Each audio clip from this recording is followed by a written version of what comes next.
What up, folks? What it do? Welcome to another episode of the Best Advice Ever podcast with your boy, Mickety, Mike Goodwin, man, the bowtie comedian. This week is significant because it's Super Bowl Sunday that just passed. So typically, I know most people listen to this on Wednesday, but the Super Bowl was on Sunday. And the way I typically start the podcast is the On the Road Again segment. I actually was on the road in the location where I should have been last week. Yeah, if you've not listened to last week's podcast, go take a look. Go take a gander. I messed up. Screw the pooch. Made a boo-boo. My bad, right? Well, I had a rescheduled show from the show that should have happened on February the 1st. We rescheduled it for February the 10th. I think that's the date. Last Friday night. Would that be the 10th? I'm not great with dates. 9th. February the 9th. Burlington, North Carolina. Now, look, let's say this. Let me be clear about this in the beginning. I loved Burlington, North Carolina. Just the vibe, the downtown. It just seemed, and I said this at the show, it felt like a souped up Mayberry, right? I was thoroughly impressed. And I go to a lot of places. I've been to a lot of towns and cities and townships and Commonwealth, all the areas, provinces. Oh no, man, Burlington did it for me. Like I could legit see myself like taking a weekend and me and my wife going to Burlington, North Carolina. Now, I am a fan of colleges. Y'all know I love colleges. And I hadn't done the research, but Elon is not that far from Burlington. And I love that. I love a small college town. I love a small college with the stuff. Like, so Elon has the stuff. I went to Lander. Lander kind of has the stuff. We don't have the football. Greenwood is thriving. It's been thriving since I've graduated. But if you go back to Greenwood when I was in school, it was a little underwhelming in terms of the activities and the word I want to say is the and I just had the word robust. I didn't feel like Greenwood was very robust in terms of offerings, opportunities, hotels, jobs. You know, there were things that, again, that's 20 years ago. So it's much different now. It's much different now on campus. There's a Chick-fil-A, there's a Starbucks, there's a smoothie place.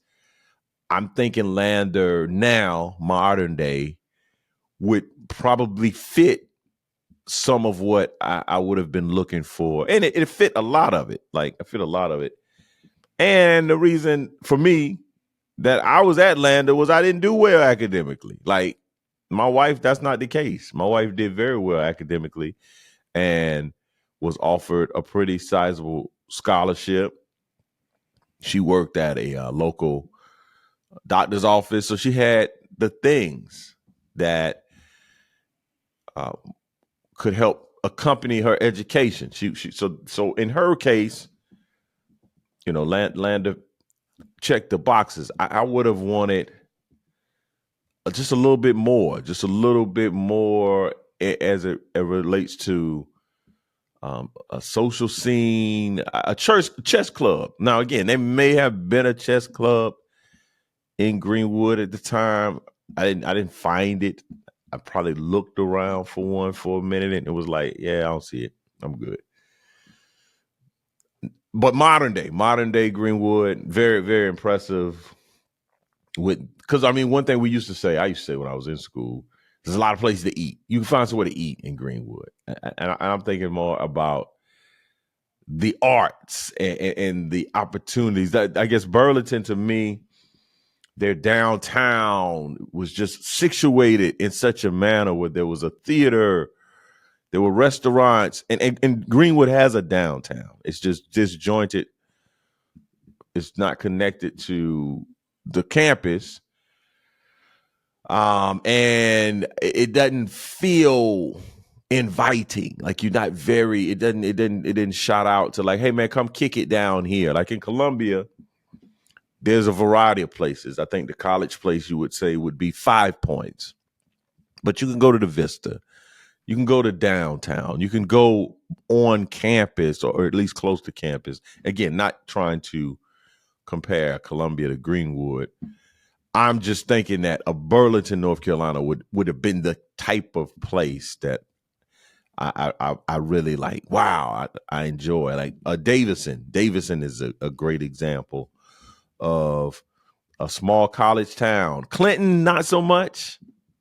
I think Clinton has grown up a little bit. I think Clinton to me always kind of felt super small. It didn't feel very accessible. Like there wasn't much there. Greenwood had stuff. You could go to the grocery store and you could go to the movies. I don't even know exactly what it is that I'm trying to put my finger on. I think Rock Hill may be similar in terms of the offerings, but what is beneficial to Rock Hill, Charlotte's right there. So if you can't get it in Rock Hill, which I think you can get a lot of it in Rock Hill, you can go to Charlotte. And I think maybe that's the case with Burlington and Greensboro.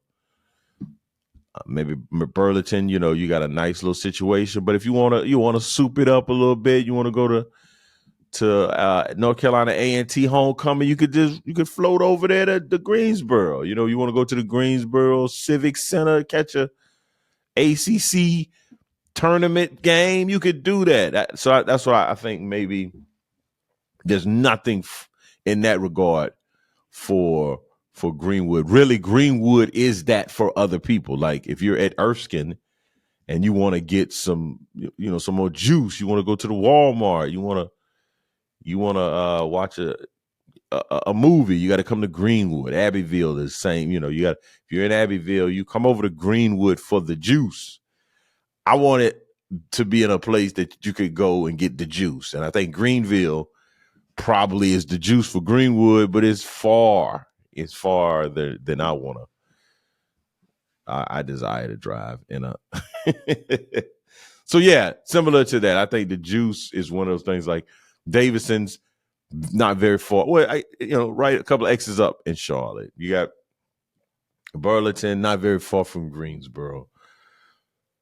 And I think maybe that. But I love a college town. I love a small college town. And Burlington was that, man. Like I was so impressed. I didn't even stay very long. It's a place I can see myself returning. So I did the show. I apologize to the people profusely. Now, what was very interesting? This is the show that a week ago I was not in the place where I should have been. So I made it this time. I made it. Time to spare. I'm getting my stuff set up, grabbing things out of my car, and I knew immediately I didn't bring a bow tie. I did not bring a bow tie. So here I am, Burlington show that I missed a week ago. Now I'm finally here. Now I don't have a bow tie. Now, I didn't hit a high level of panic because Burlington, again, smooth downtown, like a little bustling entrepreneurial area. So I'm thinking there's clearly going to be a haberdashery on one of these shops. I mean, it's just a bunch of shops.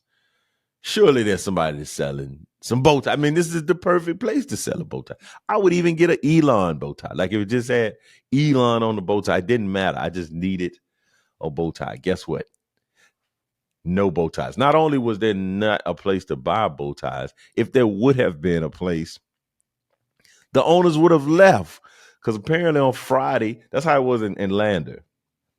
If people that worked at Lander back in the day when I went to school, they had like some type of benefit for the staff that you got off at 12 o'clock in the afternoon. So it was a ghost town. Like, I don't know which president. I think it might have been President Ball that came and got rid of that. It was like, yo, man, this is a college, bro. Y'all gonna be open to 5. Like, yo, dude, Friday at Lander after 12 o'clock.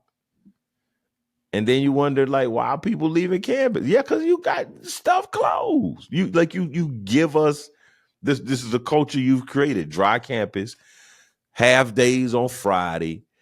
Even the basketball game, because homecoming was this weekend. I didn't even get there. Went to a homecoming game and they used to just play Jimmy Buffett songs. Why should I listen to Cheeseburger in Paradise? But now they playing the songs. They playing the ushers and all the things. But it's 20 years later. However, let's go back to Greensboro. Not Greensboro, Burlington. No bow tie. And at this point, we're like 6:30-ish. Maybe 6:20. Show starts at 7. Well, maybe like 6:15, because they were like, hey, the closest is like a mall. It's like 15 miles away. And I'm just like, man, that's cutting it too close. Now. And I'm looking crazy. And what's also crazy, so I have my guy, Rich Hughes, who I've hired to open for me a number of times. I told him he was there last week when he was supposed to be, and he was there the next week. But he tells me that, man, he had bought a bow tie to give me as a gift to say, hey, man, thanks for, having me on the show. He said he drove a different car. He left the bow tie in his wife's car. I'm like, yo. But what I did do, a younger version of myself, at some point, I took some bow ties and I put it in my book bag. I don't remember that. I do not remember it at all. I must have known that, hey, man, at some point, I might be out here bad without a bow tie. I need to have a bow tie available. So in the back of my book bag, there are 2 bow ties stuffed down. Again, and I had no clue. I wasn't like, oh, I got some emergency bow ties in my bag. I just happened to stick my hand in there because it was like, I'm thinking, hopefully I planted a seed in my mind that, hey, if I ever forget a bow tie, check the back of your book bag. There were 2 bow ties there. I came in through the clutch. Now, it wasn't the bow ties, because what happened, I got a particular, I do, with people in my gym, they roast me pretty good because they keep talking about, there's a particular blazer that I enjoy wearing, especially partly the past year. And it was not that I just enjoyed wearing it. I had gained weight, so the blazers didn't. They fit too snug. And they was giving me all kind of grief about wearing this blazer all the time. Well, for the show on Thursday, I was like, hey, man, let's get a new blazer in the game. And that's what I did. I grabbed the blazer that I typically have not been wearing on stage. I had in my mind the bow tie to grab. I did not grab the bow tie. I got the blazer. I got the shirt. I had the slacks, the jeans, whatever I was wearing, the shoes. No bow tie. So then, like I said, I checked my bag, bow ties in the bag. Problem averted. But now I'm going to be like super duper. I'm going to put bow ties in my car. I'm going to put bow ties in my toiletry bag. Like any place I could slide a bow tie, I'm going to have some Easter egg hidden in one of them times if I'm in a spot. I'm like, yo, I left my bow tie. There's only one other time I left my bow tie. And I was going to Greensboro. Matter of fact, I remember stopping in Greensboro. Nope, I was going to a place outside of is a college called Averitt College or Everett College that is on the other side of Danville, Virginia. You got to go through Greensboro. I'm driving to this gig. Remember, holy smokes, I didn't bring a bow tie. I remember as I'm coming into Greensboro, I hit my dude Tim Sharpshire. He was living in Greensboro at the time. And I just happened to remember, on that drive. And I remembered, I stopped at the mall, bought a bow tie, kept it moving. Haven't had that scenario that I can remember again. I've lost belts. Matter of fact, the belt I have on now is a belt. I did a restaurant show, and the owner bought this belt. He said it wasn't a belt that he wore regularly, and it's perfect belt. Cufflinks. I've done shows without cufflinks, so somebody had to bring some cufflinks. That's why I have some silk knots in my toiletry bag. I have silk knots in my bag somewhere. Got cufflinks, collar stays. They socks. I don't have any socks anywhere, but typically, oh man. So all the things. Here I am finally in Burlington. I'm thinking everything's sweet. I left the bow tie. No bow tie. However, unbeknownst to me, I stashed a couple bow ties in my bag and they were there. Now, this is also different because I'm being more intentional, and I probably talk about this a lot, of capturing my stand-up footage. Like, the main thing that makes this work is my content. And I probably need to make this a podcast episode. And this is definitely a best advice ever. But this is on some business type growth scale entrepreneurship. I had a guy recently reach out about, do I have a formal mentoring program? And I don't, but I'm thinking I probably need to put something together.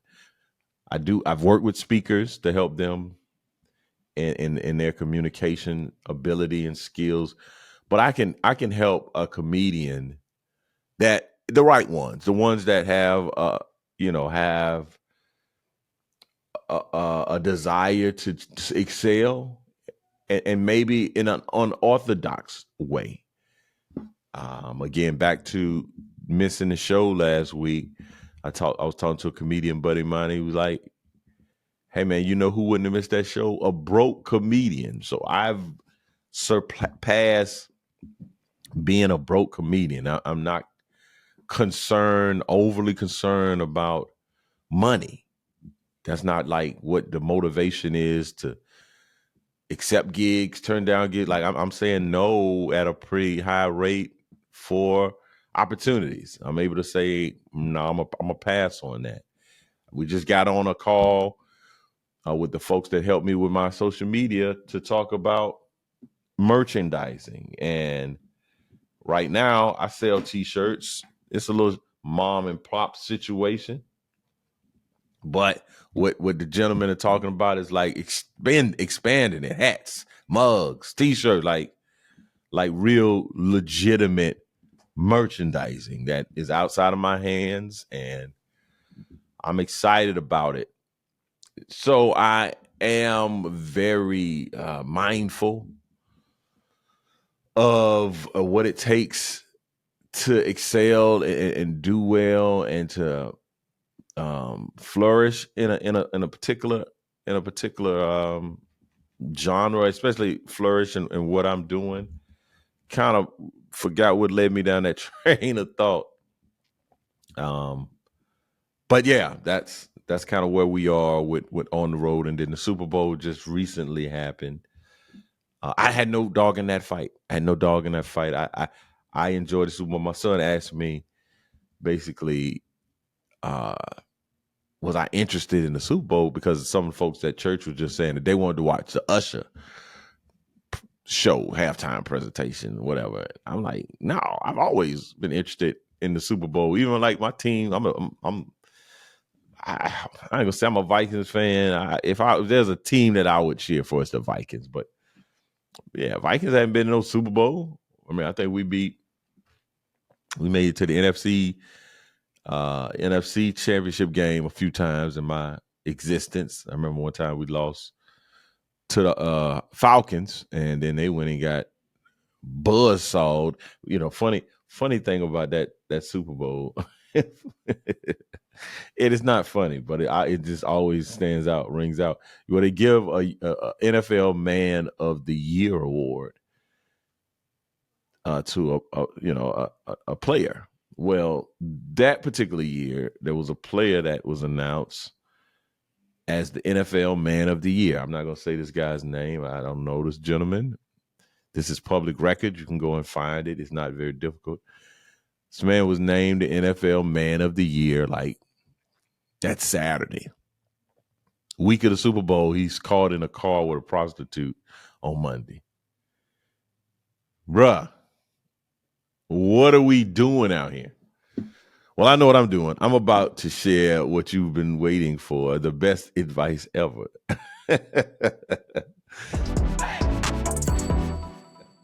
The best advice ever is, this is something I thought about. I went back to homecoming, spent time fellowshipping with former classmates, fraternity brothers, Lander University, which is very interesting. No football. And typically our homecoming festivities revolve around a basketball game, and they have some other events. Maybe a baseball game goes on. They mistakenly last year, I know they did this last year, moved it to the fall. They were like, hey, let's switch it up a little bit. Let's move the homecoming to the fall. Epic fail. Who wants to stand around in the cold, freezing, tailgating? No football game. There's no game. So what are we coming back to do? What are we doing? At least now, one of the things that used to be an issue for our homecoming was the CIAA tournament that was held in North Carolina. I don't think that schedule conflicted recently, and I think the CIAA has since been moved to Baltimore. Used to be in Charlotte. It's like all the HBCUs, like the HBCU March Madness, so to speak. That has been a conflict of schedules for some folks, but I don't think that was the case this particular weekend. Well, the best advice ever I'll share, and then I'll get into this other stuff, is simply, I wrote it down, allow the people in your life to evolve. Like, stop holding friends and family members, acquaintances hostage to their past. And and I think we do it so easily that it's a little frustrating. Like, man, like even like so a great example of this, I go back to this homecoming. I've been out of my college. I graduated from my college 2001. It's the Jordan year for me. Like, I've been going from this place as a active student for 23 years. And what's wow is my behavior, right? We'll go back and we're hanging out and we're looking at the young ones like, oh my God, it's so different. Look at this, that. Hey man, it's been 23 years. I remember buying video games for my son after 23 years of not playing video games. It's different. They've done a bunch of different stuff. So no knock on these young ones, even though there's a lot to knock them on, just some culture type stuff. Just like when I was in college, Cass was like putting on clothes, getting dressed. These cats look like, I said this to a friend of mine recently, like the college students look like the locals. Like back when I was in school, you could tell. You're like, oh man, that dude ain't in school. He just lives here. He's from this place. He's on campus hanging out because he lives here. He doesn't attend classes. Like, the college kids look like locals. This array, this no get up and go. Like, where's that sauce, man? Where's that, especially that black excellence, especially for young black students at our school? Like, there was a level of like prestige and honor. Like, yo, I'm in college. Yo, you put your chest up a little bigger. Man, sheesh. But separate from that, allow people in your life to evolve. I had a fraternity brother of mine. I was at the cookout at the tailgate, and he don't eat meat. The brother don't eat right now, and I don't know how long this has been for. I don't know all the details about it, but the brother doesn't eat chicken. He doesn't eat, hamburger, beef, red meat, probably, but he eats fish. And so, how aggravating would it be for him to, he and I talk. We talk regularly. He actually listens to the podcast. But how aggravating would it be for him to come back to homecoming with a friend? Like, this is a friend, this is a guy, I've known him 23 years. And he like, yo, if they got any some other options, I don't eat meat. And then I'm like, what? You don't eat meat? Come on, man. What wrong with you? And like, just like, yo, I see you once a year. I mean, we see each other more than once a year, but bro, we're not gonna spend all this time talking about my dietary preferences, man. Like, yeah, I don't eat meat. That ain't got nothing to do with you. I eat fish. Are we having fish? Yeah, there probably gonna be some fish there. But like, for me to go back and forth with this man about his life choices and me not allowing him to evolve and to say, man, boy, you used to throw back chicken wing. Yeah, just two things could be true. But at this moment in time, my man doesn't eat meat. And I think it would be very frustrating for him to be around people and people keep bringing up, yo, you used to be the meat eater of the year, yo. Or like, I got a buddy, a friend of mine, and he would do this to me all the time. Like, we were having a conversation about the NBA, and he'll be like, man, you remember when you said that Jordan was the best person in the, he'll make some statement, and I'll be like, nah. He was like, man, that was like in 2018 you said that, man. How you gonna forget? And I'm like, because I'm growing. My ideas and thoughts and preferences, I'm changing. And I get it. Like, there needs to be some level of consistency. You just can't just be out here just saying any kind of thing. But I'm just like, man, that's how, whatever I was talking about at that time, maybe that's how I felt. And since that time, I don't feel the same way. It's different. I've changed. And so don't hold people hostage, man, to your version of them. Like, allow them to evolve, allow them to grow. I think my wife is a great example. Like, well, last time I asked, well, I ain't the last time. Give me the benefit of the doubt that I'm different. I'm changing. I'm growing.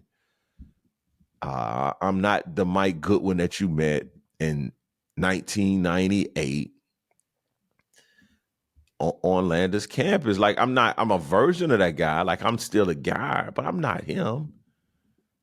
I didn't have a wife and children and a career which I'm trying to grow and scale. I was finding my way in the world. But why would you make that guy the biggest guy? I mean, even relationships in my personal life, people like holding grudges and, you said this thing, and when this thing happened, I never got over it. It's just like, yo, man, I'm on some Anita Baker. I apologize. Oh, believe me, I'm true. I apologize. And I know I was wrong. But at this stage, and not the but to like X that out, I was wrong. However, I've since grew, and my fraternity brother I was just talking about with the meat stuff. I'm different. I was angry Mike back then, man. Bro, if you wanted smoke, I was the smoke stack. I came with the smoke, but I since learned that, man, that ain't the way. That's not where that's not the type of memory I want people to have. This girl told me this weekend about the first time she met me. It was the smoke. I was an RA, and these girls were pranking one of my residents, and I caught them. And I was like, they were putting some undergarments on this gentleman's door, and I was just like, if y'all don't get y'all behinds away from, take those rusty, dusty drawers with you. Y'all don't know that man like that to be playing and putting, that's so she brought. I don't remember it. I can agree that sounds like something I was do. I try to protect my people. I look out for my people. I knew like, these girls down here playing. And then if a lady friends of his comes over and there's some panties on the door, like y'all done caused the whole big World War III over y'all being silly. I told them, man, get y'all up out of here. Well, yeah. That's what it is, man. Just don't allow yourself to be a prisoner of people. Let people be free. Give them freedom, man. Let them grow. Let them make mistakes. Let them be different than how you remember them or how they were. Life changes, man. We should grow. People will tell you all the time, oh, I am not different. Ain't nothing different. No, I'm different. You acted different. Yes, I should be acting different. I'm different. I'm not the same. I'm going to act different. And what is different is this is the end of the show, man. This is the end of the show. I get so caught up, man. I get caught up at the beginning, and on the road just takes over. And so here I am moving some of the conversations I wanted to have. Now, this probably make no sense to move this, so I need to talk about quickly.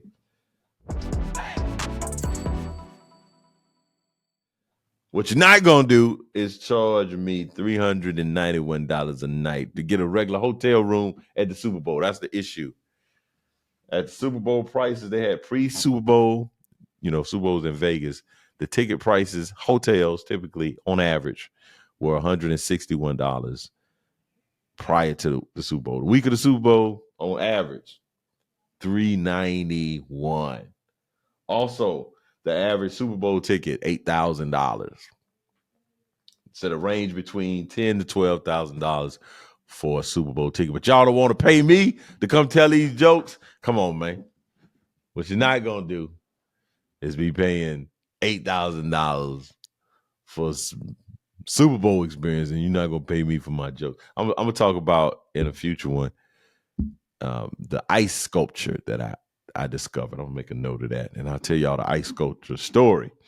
However, this is the end of the podcast, man. It went a little bit longer than I typically have been. I've been doing pretty good keeping it under 30, and even if I got to 30, we were wrapping it up. But, man, y'all know how I do it, how I get down. Hopefully this has been value. I'm all about providing value, entertainment, inspiration, man. Well, thank y'all for tuning in to another episode of the Best Advice Ever podcast. Subscribe, like, share, follow me on social media at Bowtie Comedy. Come out to a Big Dad Energy tour date. I'm my upcoming dates: Toledo. I'll be in Richmond, Virginia. I'll be in Virginia Beach. I'll be in Marietta, Georgia. I'm coming to Nashville. I'm coming to Huntsville. So please get your tickets. I want to see your face in the place.